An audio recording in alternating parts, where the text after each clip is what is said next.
Alors, nous voici arrivés à notre deuxième leçon de ce cours de catéchisme qui en comporte 35. C'est Dieu, l'existence de Dieu. Voilà.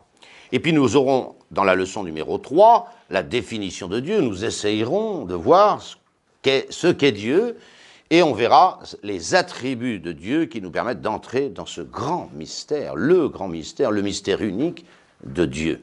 Aujourd'hui, nous allons nous atteler à l'existence de Dieu et puis, la fois prochaine, à ce qu'il est, sa nature. Voilà.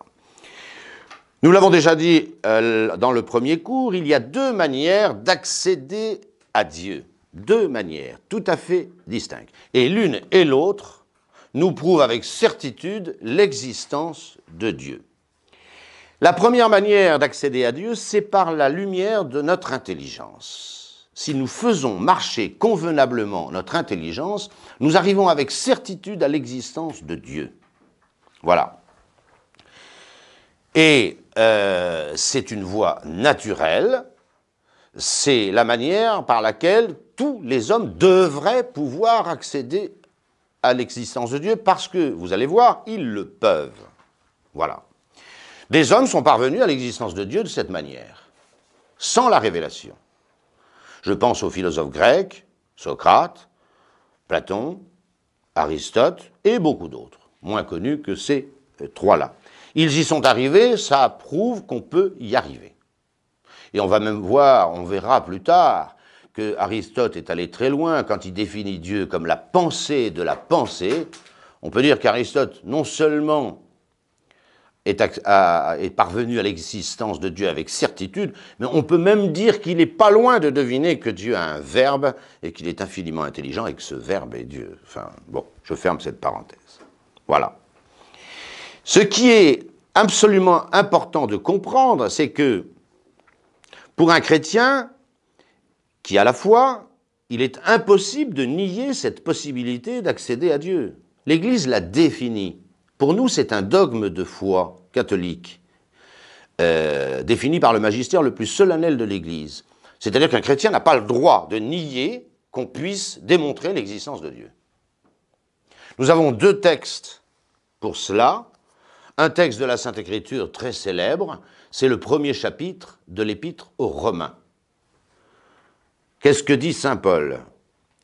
Il dit que les hommes sont inexcusables. Vous entendez le terme de saint Paul? Les hommes sont inexcusables lorsqu'ils ne parviennent pas à l'existence de Dieu. Pourquoi, dit saint Paul? Pourquoi les hommes sont-ils inexcusables de ne pas parvenir à l'existence d'un Dieu unique et transcendant? Parce que les perfections de Dieu sont manifestes, dit saint Paul, depuis la création du monde. C'est-à-dire, et c'est ce que nous allons faire tout à l'heure, on peut remonter des créatures jusqu'à l'existence nécessaire, certaine, absolue d'un Dieu unique, qui a créé le ciel et la terre. Et saint Paul va très loin dans ce premier chapitre aux Romains, puisqu'il dit « c'est parce que les hommes ont préféré adorer toutes sortes d'idoles, les reptiles, les serpents, les forêts, le soleil, la lune, ils ont adoré tout. Le monde antique était écrasé sous l'idolâtrie. Ils ont préféré adorer tout, c'est pourquoi Dieu les a livrés à des passions d'ignominie. » C'est vous dire combien saint Paul juge que les hommes sont inexcusables de ne pas parvenir à l'existence de Dieu. Et puis ce point, deuxième point, c'est le Concile Vatican I a défini cette doctrine. Pour un chrétien, il n'est pas possible de nier la possibilité de démontrer et d'accéder à l'existence de Dieu. Le Concile Vatican I, dans la Constitution Dei Filius, a défini de foi divine et catholique que toute intelligence humaine laissée à elle-même doit pouvoir y arriver. C'est donc un péché monstrueux que de se dire athée. Ne mélangez pas le fait d'avoir la foi et l'athéisme. Là, nous parlons de la capacité d'accéder à Dieu par la lumière de l'intelligence naturelle. Je pense à un académicien des années 70-80 qui s'appelait Jean Guéhenno. Qu'est-ce qu'il disait, Jean Guéhenno, sur les colonnes du Figaro? Il disait, écoutez, moi j'ai pas la foi. J'aurais bien aimé avoir la foi. C'est très rassurant, c'est très confortable, c'est très agréable, mais je n'ai pas la foi. Bon. C'est vrai que pour avoir la foi, il faut se mettre à prier, il faut se disposer à la grâce de Dieu, c'est un autre problème. Que quelqu'un dise qu'il n'a pas la foi, soit parce qu'il n'a pas reçu la grâce de la foi, mais qu'il puisse se dire athée, ça c'est autre chose. Parce que précisément, il peut arriver à l'existence de Dieu. Et il le peut et il le doit. Alors vous me direz, mais pourquoi? Pourquoi, si il est défini par l'Église, que saint Paul l'enseigne, qu'il y a une possibilité pour tous les hommes d'arriver avec certitude à l'existence de Dieu, pourquoi n'y arrivent-ils pas tous? Bonne question. Mais c'est que vous comprenez, et ça, quand on est prêtre, on le sait, j'allais dire par le ministère, vous comprenez que l'existence de Dieu bouleverse tellement la vie d'un homme que les gens hésitent pour cette raison morale. C'est pour des raisons morales que les hommes ne confessent pas tous l'existence de Dieu. C'est pour des raisons morales.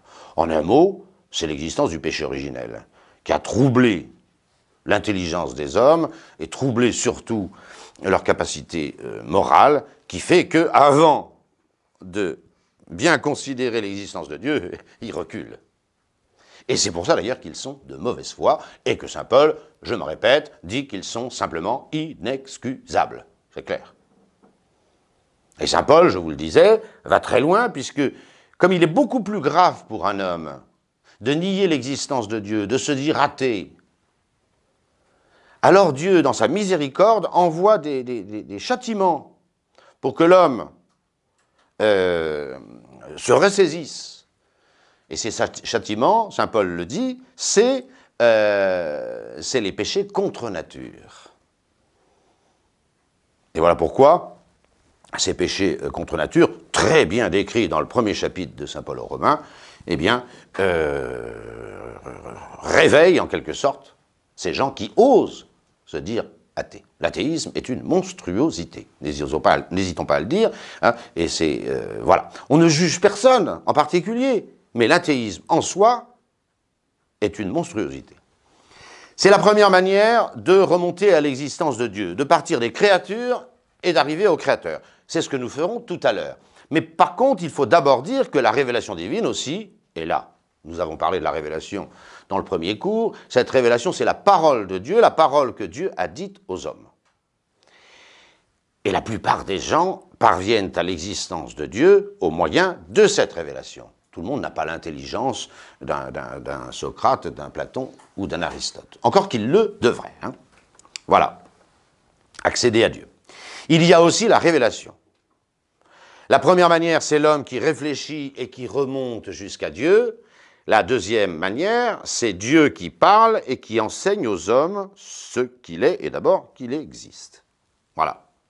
Cette manière, évidemment, la révélation de Dieu est beaucoup plus sûre. Pourquoi elle est beaucoup plus sûre? Parce qu'un homme peut toujours se tromper, et les hommes se trompent souvent. Et le chemin intellectuel d'un homme est parfois laborieux et difficile, surtout que les passions, le péché originel, l'entravent. Tandis que Dieu est la vérité même, et quand il parle, il n'y a pas l'ombre d'un doute. Saint Thomas nous précise trois choses avant d'aborder la démonstrabilité, la démonstration de l'existence de Dieu. Saint Thomas, comparant ces deux manières d'accéder à Dieu, dit trois choses qui sont très intéressantes.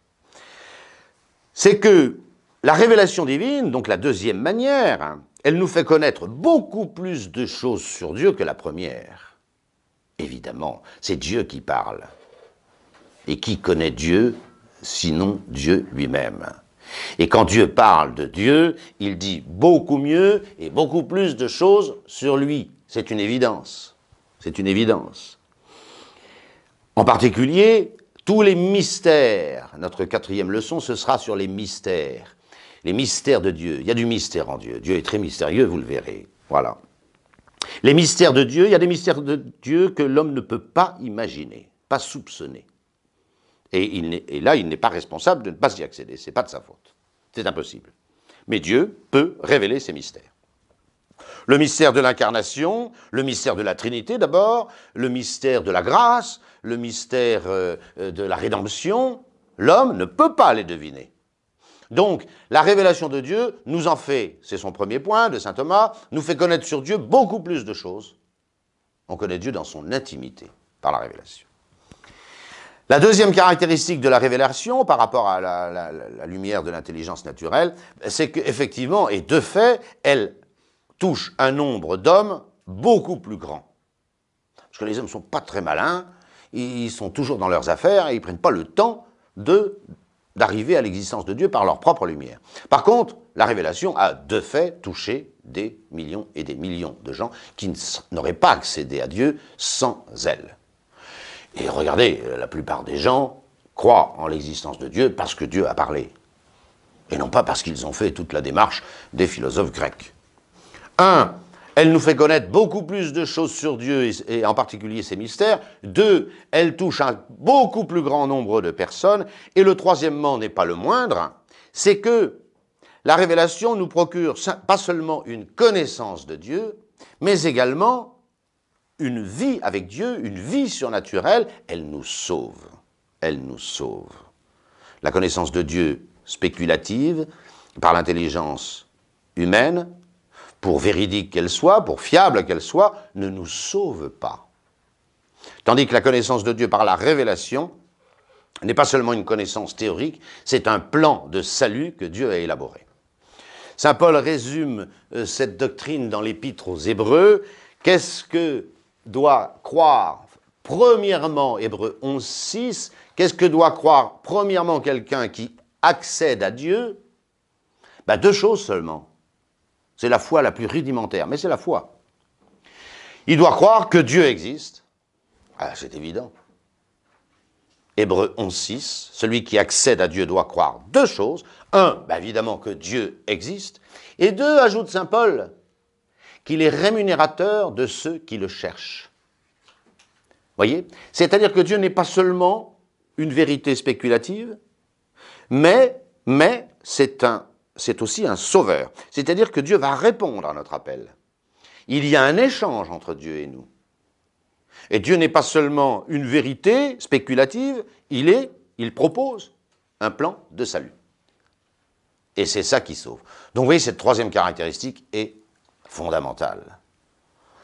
La religion, elle commence quand il y a un rapport entre Dieu et nous. C'est le mot religion qui veut dire ça. Relié, on est relié à Dieu. Mais vous comprenez bien que simplement savoir que Dieu existe, ça ne sauve pas un homme, ça ne le change pas. Et c'est là où la révélation est absolument indispensable. Elle propose un plan de salut. Comme dit notre Seigneur Jésus-Christ lui-même dans l'Évangile, la vie éternelle, c'est quoi? C'est qu'ils vous connaissent, c'est que les hommes connaissent Dieu, qu'ils vous connaissent, vous, le vrai Dieu, et celui que vous avez envoyé, notre Seigneur Jésus-Christ. Ça sauve un homme. Ce n'est pas de la théorie, c'est de la pratique. Alors nous en arrivons aux fameuses preuves de l'existence de Dieu. Attention, il n'est pas permis à un chrétien de nier qu'il y ait des preuves de l'existence de Dieu. Puisque, nous l'avons dit, saint Paul dit que les hommes qui ne reconnaissent pas ces preuves ou qui n'y accèdent pas sont inexcusables. Et on trouve plein de chrétiens, là, à droite, à gauche, les preuves de l'existence de Dieu, ça vaut rien, voilà. D'abord, ils ne les ont pas tellement étudiées, puis ensuite, ils ne savent pas que l'affirmation de l'existence, de preuves de l'existence de Dieu, qui permettent avec certitude de dire que Dieu existe, c'est pas un luxe. C'est pas un luxe. C'est enseigné par la Sainte Écriture, c'est défini par le magistère solennel de l'Église, je n'y reviens pas, j'en ai parlé à Vatican II. Alors avant d'aborder ces preuves de l'existence de Dieu, ce que saint Thomas appelle les 5 voies, disons quelques remarques importantes. Ces preuves que nous allons voir, ces voies de l'existence, vers l'existence de Dieu, elles doivent toujours partir du monde extérieur. Extérieur. Pourquoi? Parce que le monde extérieur, quoi qu'en ait pensé Descartes, sur lequel je vais revenir, est le seul objet de connaissance immédiate pour un homme. La connaissance immédiate d'un homme, c'est la connaissance qu'il a par ses sens. C'est ce que je vois, c'est ce que j'entends, c'est ce que je touche. Ça, c'est immédiat. Les grands mystères, les vérités purement spirituelles, elles ne sont pas objets d'une connaissance immédiate. Et donc les preuves de l'existence de Dieu devront toujours partir du concret. Absolument, du concret.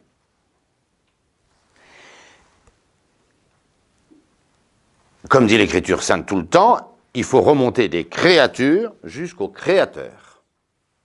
Alors il y en a un qui a tenté de partir non pas de la connaissance immédiate, mais de l'idée de Dieu. Ce philosophe, enfin ce n'est pas un philosophe d'abord, c'est un grand philosophe, mais il n'est pas qu'un philosophe, c'est saint Anselme. Et cette preuve de saint Anselme est un docteur de l'Église du XIe siècle. Voilà. Saint Anselme. Il a mis au point, lui il y croyait, il a mis au point une preuve de l'existence de Dieu qu'on appelle ontologique. Elle est tout sauf ontologique. C'est faux. Hein. Elle n'est pas ontologique. Elle part du concept de Dieu. Elle part du concept de Dieu. Elle ne part pas, comme je viens de vous le dire, et ce que nous allons faire, elle ne part pas de la réalité concrète, de la connaissance immédiate que nous avons par nos sens, de la réalité matérielle. Elle part de l'idée de Dieu. On peut résumer, si vous voulez, cette preuve de saint Anselme en un syllogisme. La majeure, la première proposition, alors je ne vais pas la marquer tout entière, Dieu est l'être le plus grand que je puisse concevoir. Dieu est l'être le plus grand que je peux imaginer, concevoir. Hein. Voilà. Dieu, c'est l'être qui a tout. C'est l'être qui n'a pas de limite, est infini, est parfait, est éternel. Est tout. Chaque fois que vous pouvez imaginer une qualité, Dieu l'a. Voilà. La mineure de ce raisonnement, c'est que Dieu, avec son existence, est plus grand que Dieu sans son existence. Dieu est l'être le plus grand que je peux concevoir. Toutes les perfections, tout ce qu'on peut, tout ce qu'il y a de bien, de grand, d'infini, voilà, Dieu l'a. Mais Dieu avec son existence, c'est encore plus que Dieu sans son existence. Donc, conclusion, ce Dieu qui, de toute manière, est ce que je dois concevoir de plus grand, on doit le concevoir avec son existence. Conclusion, Dieu existe. Voilà. Je tiens à vous dire tout de suite que cette preuve ne vaut absolument rien. Elle est nulle.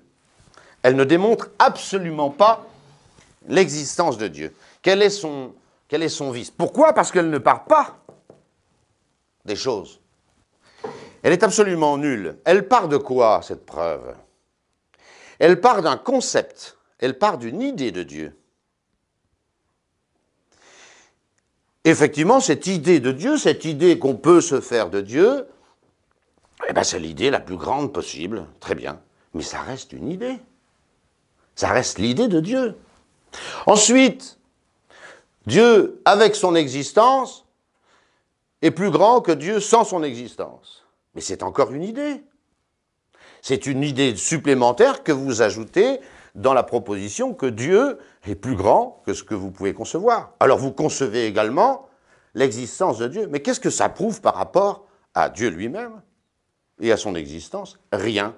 La conclusion que devrait tirer saint Anselme et Descartes, c'est que Dieu est le concept le plus grand avec son existence. C'est Dieu, Dieu avec son existence est un concept plus grand que Dieu sans son existence. Ça, d'accord, c'est valide. Mais qu'est-ce que ça prouve sur l'existence de Dieu? Absolument zéro. Et c'est fort curieux de voir que, alors qu'il y a d'autres preuves de l'existence de Dieu que nous allons voir, et qui sont parfaitement fiables, elles, eh bien, Descartes, ce grand philosophe français, c'est la seule qui va retenir, dans le célèbre ouvrage de Descartes, Discours de la méthode, il connaissait bien la scolastique, même s'il avait été formé chez les jésuites, mais c'est la seule preuve. Pourquoi? Mais ça colle. C'est la seule preuve qu'il va retenir, c'est celle de saint Anselme. Ça lui va très bien. Descartes, au début du discours de la méthode, dit « Je fais un doute absolu sur toute chose, jusqu'à ce que je puisse parvenir à une idée claire et distincte. » Cette idée claire et distincte qui lui saute aux yeux, à l'esprit, c'est « je pense, donc je suis ». Il démarre toujours de la pensée, Descartes, pour arriver à l'être.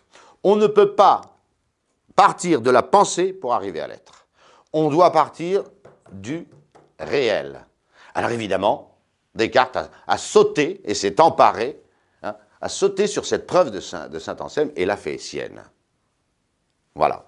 Elle est fausse, elle ne démontre rien. Elle a un avantage que nous allons voir par rapport aux autres. C'est qu'elle démarre, c'est une preuve a priori. Mais ça, je vais y revenir tout à l'heure. Et non pas une preuve a posteriori. C'est la deuxième chose, justement, que je voulais dire. Pourquoi les preuves de l'existence de Dieu, que nous allons voir après, que saint Thomas appelle des voies, n'ont pas un caractère contraignant pour l'esprit? Elle ne s'impose pas à tous les hommes. Alors là, il faut savoir qu'il y a deux sortes de preuves. Il y a deux sortes de preuves. Et vous allez comprendre, c'est très simple. Il y a des preuves qu'on pourrait appeler a priori. Cette fois-ci, on fait un peu de philo, on est obligé. Et des preuves qu'on pourrait appeler a posteriori. Une preuve a priori, qu'est-ce que c'est? C'est une preuve qui part de la cause pour démontrer l'effet.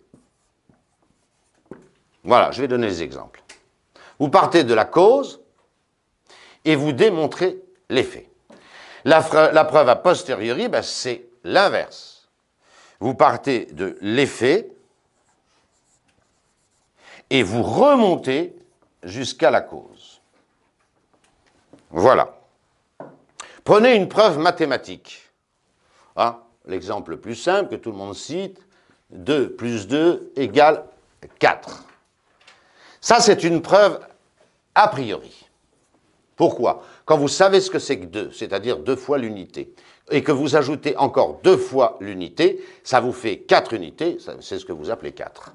C'est-à-dire à partir de la réalité 2, de l'addition, de la réalité 2, j'arrive à cette réalité, vous voyez, je suis parti de la cause. Qu'est-ce qui fait 4?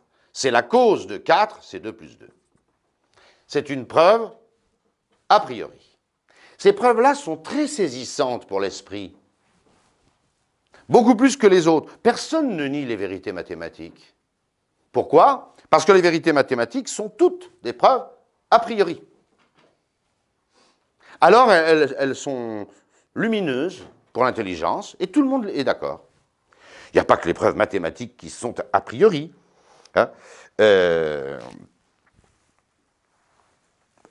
Si vous pensez que quelqu'un est stupide, vous ne vous étonnez pas de l'entendre dire des bêtises. Pourquoi? Parce que vous savez qu'il est stupide, ou c'est pas de sa faute, il est un peu débile, mental, ou que sais-je, il est malade. Donc, il dit des bêtises. Et ça ne vous surprend pas, c'est logique, puisque vous partez de la cause pour arriver à l'effet. Voilà. Vous comprenez très bien, c'est clair, Il n'y a pas de preuve a priori de l'existence de Dieu. C'est impossible. C'est impossible. C'est d'ailleurs ce qu'a essayé de faire saint Anselme. Il n'y a pas de preuve a priori de l'existence de Dieu. Pourquoi? Parce que Dieu est l'être qui cause les autres et lui-même n'est causé par rien. Voilà.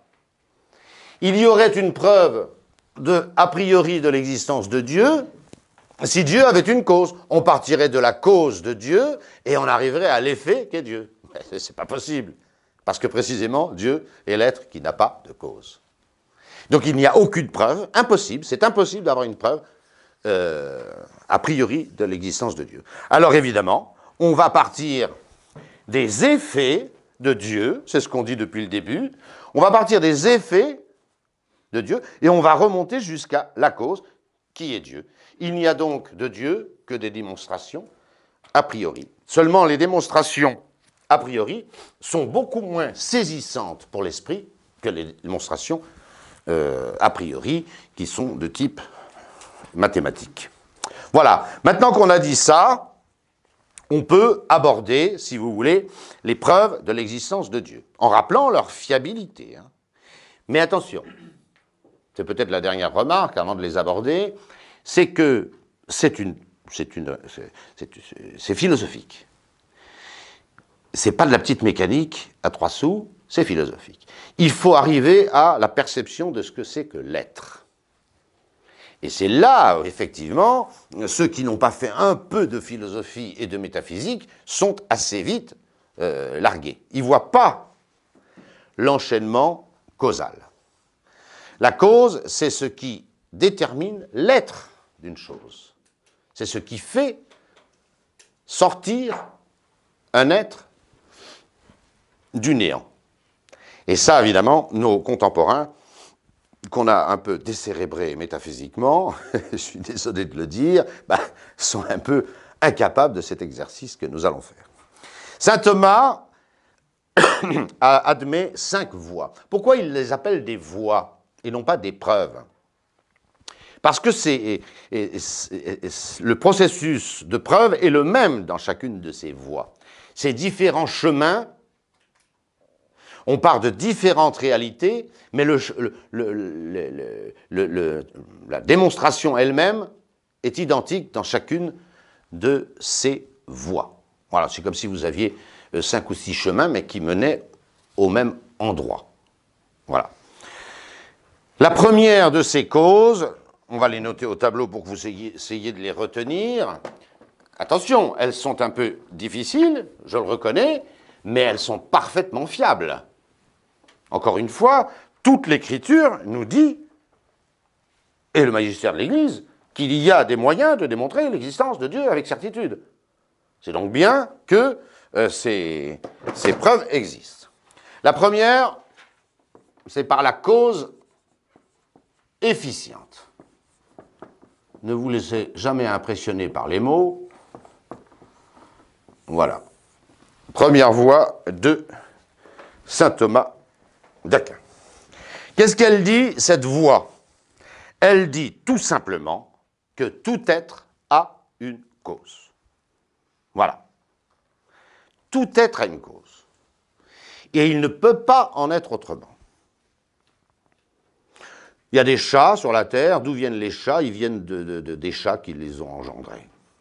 Voilà. Aux enfants du catéchisme, généralement, j'enlève ma montre et je leur dis, vous savez, j'ai une montre tout à fait exceptionnelle, je suis le seul sur Terre, hein. J'ai une montre exceptionnelle, je la leur montre comme ça, et je leur dis, moi j'ai la chance, j'ai une montre que personne n'a faite. Personne n'a fait cette montre. Ni une usine, ni un horloger, ni cette montre, elle est spéciale. Les autres montres de la Terre, elles ont un bijoutier, elles ont un horloger, elles ont une usine, elles ont un fabricant, elles ont une marque, tout ça. La mienne, elle est extraordinaire. Cette montre, personne ne l'a fait. Elle n'a pas de cause efficiente. Ah, ça, c'est impossible. Ça, les enfants me disent tout de suite, après, c'est pas possible. Il y a bien quelqu'un qui l'a fait, cette montre. Il y a bien quelqu'un qui l'a fait. Pourquoi, si personne ne l'avait fait, cette montre? Elle n'existerait pas. C'est simplement ce que nous disons. Voilà. Je vous prends un autre exemple qui est plus spirituel, parce que ma montre c'est très matériel. Prenez le record du saut à la perche. Soit cette réalité, c'est une réalité, le record du monde du saut à la perche. Ça tombe bien, il vient d'être battu récemment par un Français qui s'appelle Renaud Lavillenie. Il était de 6,16 m avant lui et il a réussi à sauter 6,17 m, ce qui est absolument phénoménal. Voilà. Mais vous voyez bien que ce record du monde du saut à la perche, il a une cause. Il ne peut pas ne pas avoir de cause. Avant, c'était un russe, là, Dubchka, je ne sais pas comment il s'appelait, et maintenant, c'est Renaud Lavillenie. Voilà.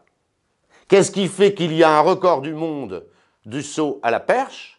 C'est qu'il y a un homme, en l'occurrence Renaud, qui a pris sa perche, sauté et monté à 2,17 m. Imaginez que je vous dise, il y a un record du monde de saut à la perche, mais personne ne l'a fait. Mais c'est qui? Ah, personne. C'est le record du monde. Vous diriez, il est fou. Pourquoi vous diriez, je suis fou? Vous diriez que je suis fou parce que je vous affirmerai l'existence d'un être qui n'a pas de cause. Donc vous voyez bien que tout être a une cause. Tout être a une cause. Voilà. Ça, c'est, si vous voulez, la majeure. J'insiste un peu sur cette preuve parce que les autres sont semblables, comme je vous l'ai dit. Ce sont différentes voies. La deuxième chose à considérer, c'est que dans un processus causal, on ne peut pas remonter à l'infini. Bon, je ne sais pas dessiner, soit un œuf, soit la poule. Je la mets comme P parce que je ne veux pas... Voilà. Hein? Et puis, un œuf, et puis, de nouveau, une poule. Et puis ensuite, un œuf, etc. Et infini. Bon. Là, c'est une poule. Voilà. Je ne tranche pas la question de savoir si c'est l'œuf qui fait la poule ou si c'est la poule qui fait l'œuf. Ça, c'est pas ma question. Ce que je sais, c'est que quand je vois un œuf, n'importe lequel, je dis c'est une poule qui l'a pondu. Ah ben ça, c'est sûr. Et lorsque je vois une poule, je sais très bien qu'elle est sortie d'un œuf fécondé. Ah ben ça aussi. Parfait. Et tout ça est vrai. Tout ça est vrai.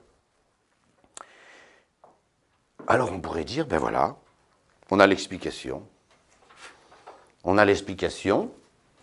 Les œufs font des poules, les poules font des œufs, les œufs font des poules, les poules font des œufs, ben ça suffit.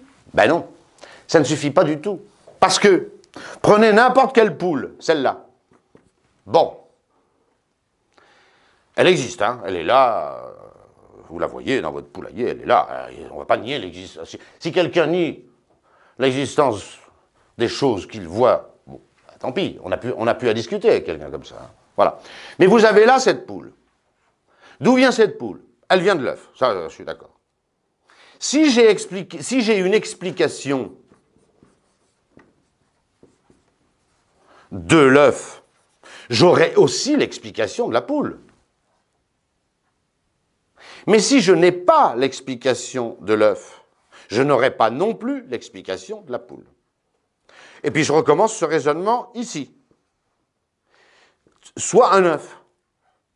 Ah ben il vient de la poule. Très bien, très bien, très bien. Est-ce que j'ai l'explication de la poule? Ben non, puisque elle vient de l'œuf. Est-ce que j'ai l'explication de l'œuf? Non, puisqu'elle vient de la poule.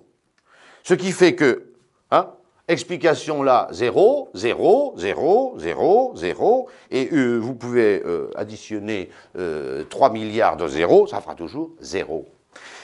C'est ce que les philosophes disent en affirmant qu'on ne peut pas remonter à l'infini dans un processus causal, parce qu'on n'explique rien du tout. Rien du tout. Alors, il faut conclure. Tout être a une cause. Tout être a une cause efficiente, qui fait qu'il est. Or, un processus causal ne peut absolument pas remonter à l'infini. S'il ne peut pas remonter à l'infini, c'est qu'il y a un moment, il faut s'arrêter. Il faut s'arrêter. Il y a bien un être qui a causé les autres sans que lui-même soit causé. Cet être, je l'appelle Dieu. Cet être, je l'appelle Dieu. C'est tout. Cet être, je l'appelle Dieu. On en dira plus tout à l'heure. Qu'est-ce que ça veut dire? Ça veut dire qu'il existe un être qui est cause de tous les autres et qui lui-même n'a pas de cause. Je reviendrai là-dessus, c'est très important. Certains philosophes ont pensé que Dieu était cause de lui-même, c'est faux. Mais j'y reviendrai, Voilà la première preuve de l'existence de Dieu. Dieu est la cause de tout. Et petit à petit, avec ces voies de saint Thomas, nous allons dégager les premiers attributs de Dieu. Le premier attribut dont on peut créditer cet être unique et exceptionnel, ben c'est qu'il est cause de tout. Tout être vient de Dieu. Voilà. Deuxième voie, c'est que nous constatons dans le monde un mouvement. Alors ça, on peut dire que ça bouge. Hein. Voilà. B, par le mouvement.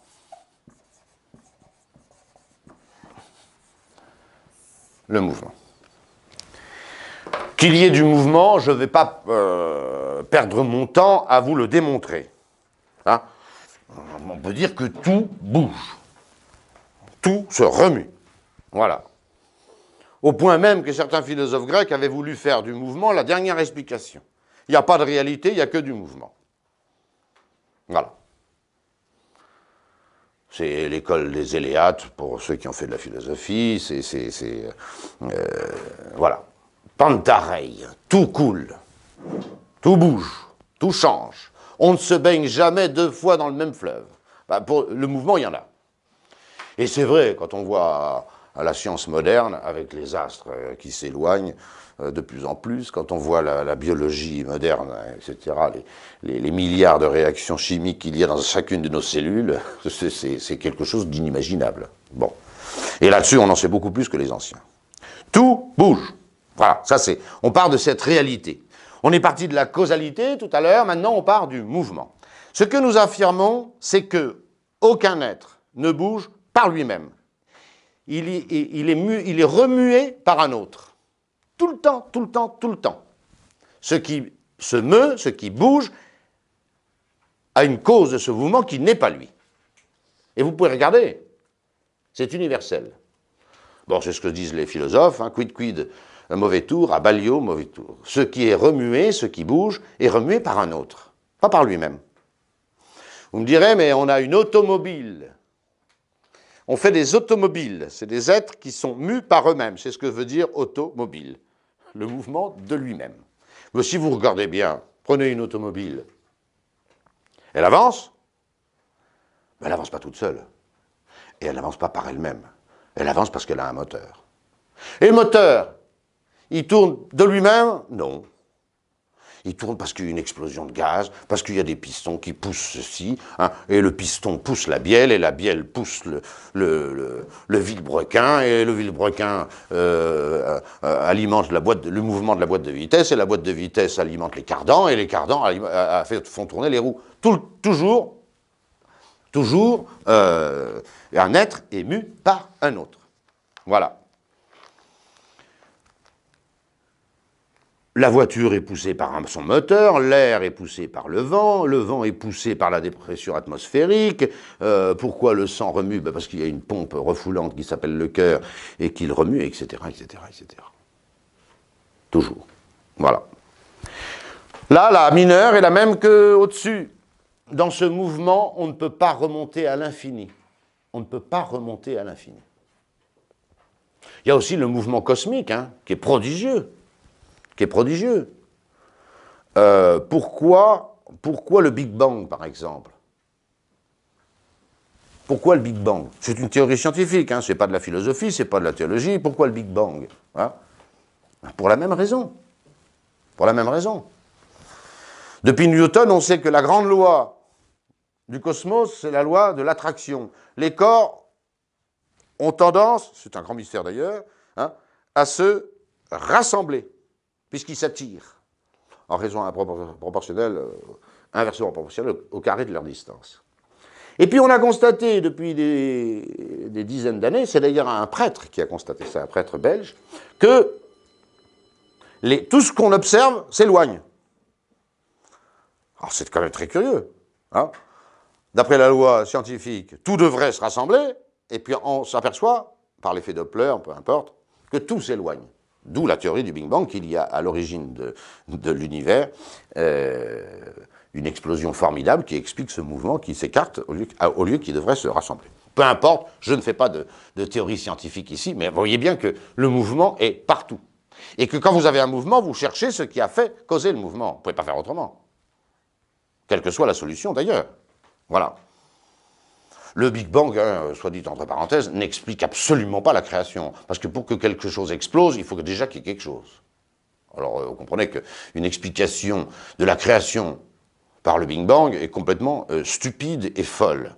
Et d'ailleurs, jamais, celui qui a mis au point la théorie du Big Bang, hein, un prêtre belge, n'a jamais imaginé ça. On le lui a fait dire après, mais c'est une autre question.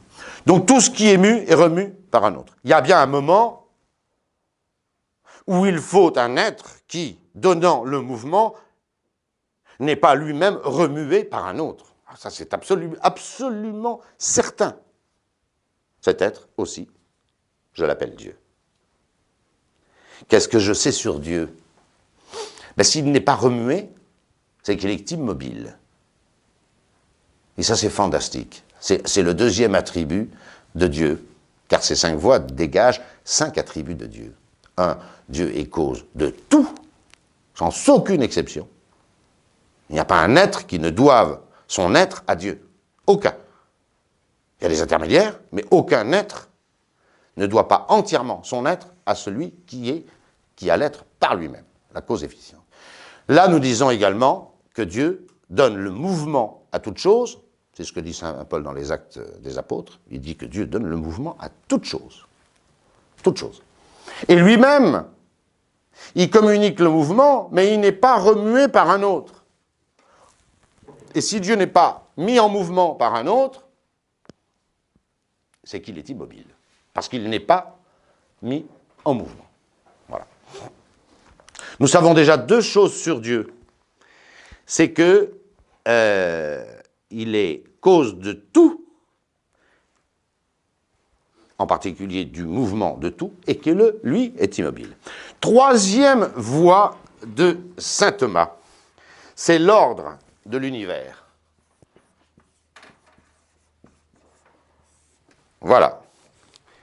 Alors, je ne vais pas perdre beaucoup de temps à vous démontrer qu'il y a de l'ordre dans l'univers. Nous le savons beaucoup mieux que nos ancêtres. Hein. Plus la science progresse, et Dieu sait si elle progresse de façon presque exponentielle, l'ordre qu'on découvre dans l'univers est faramineux. Faramineux. Que ce soit dans l'immensément grand, les systèmes galactiques qui nous entourent, on n'ose même pas donner des chiffres, on est perdu dans cette immensité de l'univers, qui pourtant est fini, nous aurons l'occasion de le dire. Et puis dans l'infiniment petit, autrefois on parlait d'atomes, dans l'atome on est déjà à 100 ou 150 particules dans l'atome, et on n'en finit plus de découvrir cet incroyable ordre de l'univers. Incroyable. Voilà. D'ailleurs, la science est entièrement basée sur cet ordre de l'univers. Parce que s'il n'y avait pas d'ordre, je ne vois pas comment on essayerait de décrypter les causes de cet ordre. Ça n'aurait pas de sens. Voilà. Les planètes, le mouvement des planètes, les marées, le cœur humain, les cellules humaines. Hein, quand on pense que dans chaque cellule humaine, il y a une bibliothèque plus grande que celle du Vatican, enfin, tout ça est sidérant. Voilà.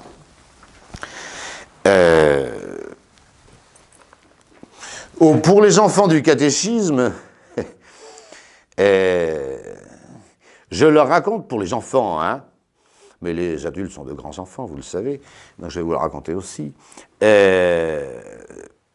Voilà. Qu'est-ce que nous disons? Nous disons qu'il y a de l'ordre dans l'univers. Je n'y reviens pas.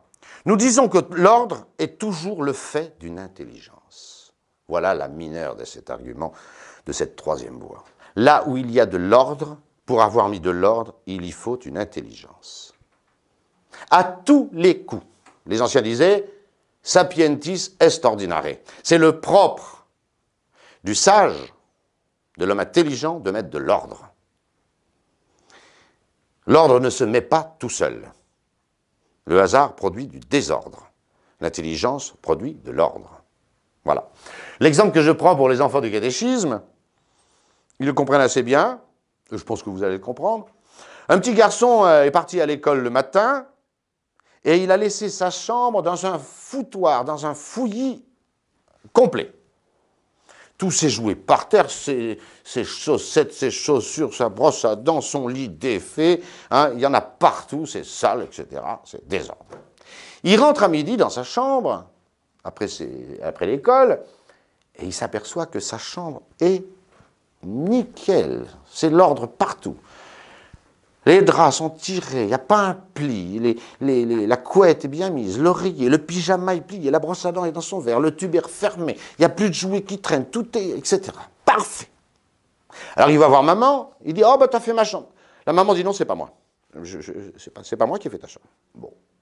Alors il va voir sa grande sœur, hein, il dit « C'est toi qui as rangé ma chambre, t'es gentil. » Non, non, c'est pas moi non plus. Il dit « Mais c'est la bonne ou c'est quelqu'un qui est passé ?» Ah oui, non, personne. Voilà. Et puis finalement, son grand frère ou un autre lui dit « Si, moi je vais t'expliquer. Personne n'a fait ta chambre, personne n'a rangé ta chambre, personne. » À un moment, il y a eu une tempête, là, la fenêtre s'est ouverte, le vent est rentré comme ça, là, dans la chambre, et c'est lui, le vent, qui a tout rangé comme ça. Il a plié le pyjama, il a rangé la brosse à dents, il a refermé le tube de dentifrice, etc. Il a rangé tous les jouets, il a même dépoussiéré tout ça. Ceux qui nient que l'ordre, c'est l'intelligence qu'il met, ils sont fous. Je dis, ils sont fous. Je dis, ils sont fous. Voilà. Alors, une fois qu'on a que il y a de l'ordre, un ordre prodigieux dans l'univers, et que l'ordre n'est mis quelque part que par l'intelligence, alors il y a, pour présider à tout l'ordre que nous observons et qui est fantastique, il y a un être intelligent. Est-ce qu'on peut dire que Dieu est infiniment intelligent? Pour l'instant, non. On peut dire qu'il est au moins aussi intelligent que toute l'intelligence, que tout l'ordre que nous constatons dans le monde, ce qui est déjà largement impressionnant. Troisième voie de saint Thomas. Quatrième voie, un être, c'est pas la contingence, si vous voulez. Hein. On va appeler cette voie la contingence. J'appelle contingent un être qui n'a pas en lui-même sa raison d'exister. Ça s'oppose à nécessaire, et nécessaire, un être qui ne peut pas ne pas exister, autrement dit, qui a en lui sa raison d'exister. Voilà, contingent, nécessaire. Voilà. Nous disons que les êtres, tous les êtres, toutes les choses que nous appréhendons, n'ont pas en elles-mêmes leur raison d'exister. C'est une des rares choses que je reprends de Sartre. Dans La nausée, Sartre nous décrit un homme qui est assis sur un banc et qui ramasse un caillou. Et ce caillou, il l'appelle, il exagère, un être inutile, absurde, sans... voilà. Mais il constate que cet être est contingent, mais alors il n'a aucune raison d'exister. Aucune raison d'exister. C'est vrai que cette intuition, qui est la seule, à mon avis, vraiment intéressante de Sartre, qui était un athée notoire et militant, avec une espèce de mépris pour l'existence de Dieu et pour Dieu lui-même, qui est absolument fou. Hein. Mais à part ça, je retiens de Sartre cette contingence de l'être. Il l'a saisi, et il l'a saisi profondément. Un être n'a pas en lui-même, surtout un caillou, sa raison d'exister. Et là, Sartre va trop loin en disant que s'il n'a pas en lui-même sa raison d'exister, il n'en a aucune. C'est pas vrai, un caillou a une raison d'exister. Voilà, on est bien content d'avoir des cailloux, hein, ça sert aussi. Bon. si nous disons qu'aucun être n'a en lui sa raison d'exister, alors c'est forcément qu'ils l'ont dans un autre. C'est forcément qu'ils l'ont dans un autre. Cet autre ayant en lui-même sa raison d'exister. En lui-même sa raison d'exister. Parce que si un être a dans un autre sa raison d'exister, il faut que cet autre ait en lui-même sa raison d'exister, sinon, vous repoussez le problème pareil, hein, c'est l'histoire de la poule et de l'œuf. Il faut donc qu'il y ait un être nécessaire, c'est-à-dire un être qui ne puisse pas ne pas exister, parce qu'il a en lui-même sa raison d'exister. Parce que les autres, aucun des autres êtres n'a en lui-même sa raison d'exister. Cet être, je l'appelle Dieu, bien sûr, hein, voilà. Je prends des exemples pour cette contingence des êtres, voilà. Le petit frère que vous n'avez pas eu, quelle est la différence entre lui et vous? Vous êtes d'une famille de 2 enfants, de 3 enfants, de 4 enfants, de 6 enfants. Bon, vous voyez bien que vous êtes contingent. Moi, je suis le 9e d'une famille de 9. Bon, si mes parents s'étaient arrêtés à 8, ben, j'existerais pas. Hein. Il n'y a aucune nécessité que je sois. Hein.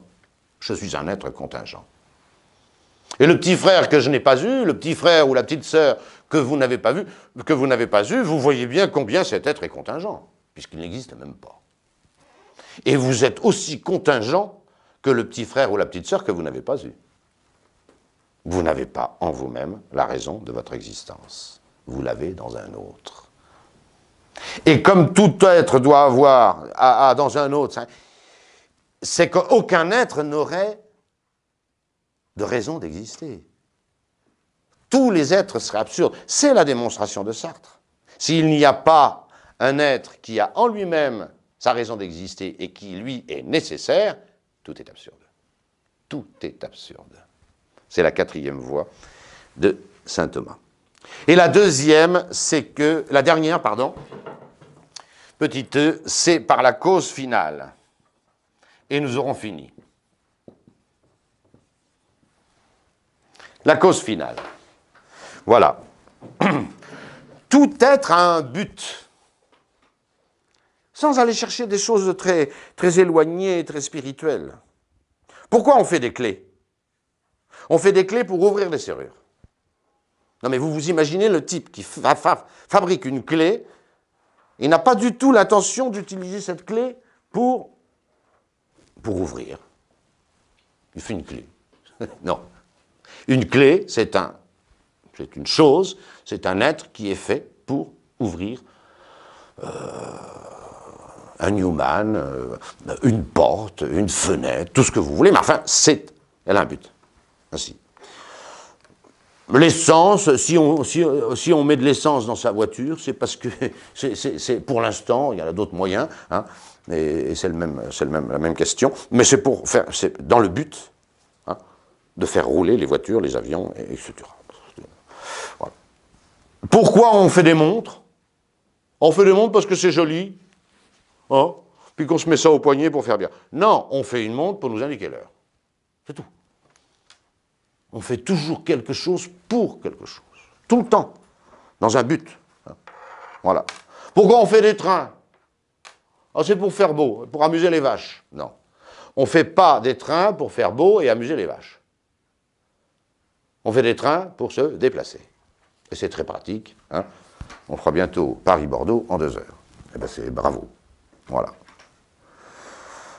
Et ainsi de suite. Vous ne pouvez pas trouver un être qui n'a pas de cause finale. Ainsi donc, les êtres sont tous faits les uns pour les autres. J'ai dit que la clé était faite pour la serrure. C'est vrai. Et la serrure, elle est faite pour quoi? Et ainsi de suite. Vous comprenez bien que, là encore, dans ce processus causal de la cause finale, vous ne pouvez pas remonter. Tous les êtres seraient faits pour d'autres, qui sont faits pour d'autres, qui sont faits pour d'autres, qui sont faits pour d'autres. Autrement dit, vous n'expliquez aucune finalité d'aucun être. Jamais. Et vous en arrivez à un être qui est la cause finale, le but ultime de toute chose, et qui lui-même n'a pas de cause finale. Il est pour lui-même. Il est pour lui-même. Fantastique. Cet être, c'est Dieu. Alors, qu'est-ce que nous savons de ces 5 preuves? Et je vous laisse là-dessus. Je vous laisse là-dessus. Qu'est-ce que nous savons sur Dieu de ces 5 preuves? Nous savons qu'il n'y a pas un être dont Dieu n'est pas la cause. Fantastique, déjà. Nous savons que Dieu donne le mouvement à tout et donc lui-même est immobile. Nous savons que Dieu est pas infiniment intelligent, on le prouvera autrement, mais qu'il est au moins plus intelligent que tout l'ordre que nous voyons dans le monde. Nous savons que Dieu est nécessaire, c'est-à-dire qu'il ne peut pas ne pas exister. Quand on a compris ça, on est persuadé de l'existence de Dieu. Et enfin, nous savons que Dieu est la cause, le but de tout ce qui est et qui pourrait être. Voilà. Je termine par une petite anecdote que j'aime beaucoup, qui nous fait comprendre un peu mieux ce qu'est Dieu.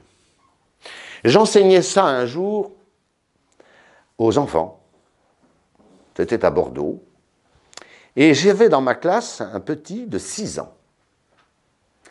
J'ai eu énormément de mal, il m'a fallu 15 jours, pour lui expliquer que Dieu n'était pas causé. Je faisais la même démonstration que celle que je viens de vous faire, avec des termes plus faciles, c'était des enfants. Il ne voulait pas se mettre dans la tête, ce petit, qui était très intelligent comme vous allez le voir, que Dieu n'est pas de cause. Et pourquoi? Il disait si Dieu n'a pas de cause, il n'est pas. Il avait parfaitement compris. Si Dieu n'a pas de cause, il est causé par rien, donc un être qui n'est pas causé n'existe pas. Là, bravo déjà. Je lui dis si. Et j'ai mis bien 15 jours, 3 semaines à expliquer à ce petit, précisément, que il fallait bien un être qui, causant les autres, n'était pas lui-même causé. Et j'ai fini par le lui faire comprendre. Il revient au cours de catéchisme 15 jours, 3 semaines plus tard, et il me pose cette question. Écoutez bien, il avait 6 ans. Il avait 6 ans. Il me dit, alors, il avait compris, hein? Il avait compris la cause. Que Dieu causait, et que donc, il n'était pas causé. Et il me pose la question, Monsieur l'abbé, est-ce que vous pensez que Dieu y est pour quelque chose dans ce qu'il est? Écoutez bien la question. Est-ce que vous pensez que Dieu y est pour quelque chose dans ce qu'il est? Sur le moment, je n'ai même pas répondu. Je me souviens même avoir appelé l'abbé de Tanoir. Qu'est-ce qu'on répond à ce gamin? Voilà. La réponse est très simple. Hein? Et là, on commence à comprendre ce qu'est Dieu. La réponse, évidemment, c'est oui. Dieu est entièrement il est entièrement, pas cause, ni temporalité. Attention, je vais bien préciser les choses. Qu'est-ce qui fait que Dieu est Dieu? C'est Dieu. Mais alors là, entièrement, on peut le dire. D'ailleurs, la preuve, c'est que dans la Somme théologique, saint Thomas d'Aquin appelle toujours Dieu lens assez. Je mets cette expression au tableau, vous pourrez la retenir, ça résume un petit peu tout ce qu'on a dit. Lens assez. C'est l'être dont l'être est de lui-même. Alors attention. Vous voyez, Dieu, c'est une source. C'est la source de l'être. C'est la source de tout, y compris de lui. Alors attention. Un être cause de lui-même, c'est une absurdité. Pour bien comprendre cette réalité, que Dieu est lens assez, c'est-à-dire l'être qui n'est redevable de son être qu'à lui-même, c'est ça que nous disons, c'est ça que dit saint Thomas. Dieu n'est redevable de son être qu'à lui, parce qu'il n'est pas un être, il n'est pas l'être, il est la source qui fait que tout être est, y compris même lui. Et Dieu est beaucoup plus la source, l'existence, on dira la semaine prochaine, que l'essence même de Dieu, qui ne font qu'un. C'est un grand mystère, Dieu. Voilà. Mais attention, il y a 2 choses à rayer de l'intelligence quand on dit cette vérité, que Dieu est lens assez. Il n'y a pas de causalité en Dieu. Il n'y a pas quelque chose qui cause en Dieu ce qu'il est. Il n'y a pas de cause, du tout. Dieu est une source jaillissante, la source jaillissante de l'être, mais il n'y a pas une chose qui cause en Dieu et une chose qui est causée. Voilà. Il n'y a pas non plus de temporalité. Il n'y a pas de différence de temps, il n'y a pas de causalité, il n'y a pas de temps entre cet être qui fait Dieu et Dieu. C'est le même. Dieu est une source jaillissante. C'est la source jaillissante de l'être, de tout être, y compris du sien, avec laquelle il ne fait qu'un. Alors là, évidemment, on perd pied, et on ne sait plus ce que c'est que Dieu. Et bien, ce sera l'objet de notre troisième leçon. On essayera, après cette première approche de Dieu, et on sait déjà beaucoup de choses sur Dieu, qu'il existe, et je me résume, qu'il est la cause de tout, et qu'il est la cause en particulier de tout mouvement et immobile, qu'il est très, très, très intelligent, on ne peut pas encore dire infini, et qu'il est absolument nécessaire que Dieu soit, et qu'enfin il est la cause, le but de toute chose, ben, nous savons déjà 6 choses sur Dieu qui sont quand même fondamentales. Alors nous essayerons de définir un peu ce grand mystère de Dieu dans la troisième leçon, c'est-à-dire en essayant de dire ce qu'est Dieu, que Dieu nous aide, et puis de voir les principaux attributs de Dieu qui nous permettent de rentrer dans ce mystère insondable de Dieu et de son existence. Je vous remercie.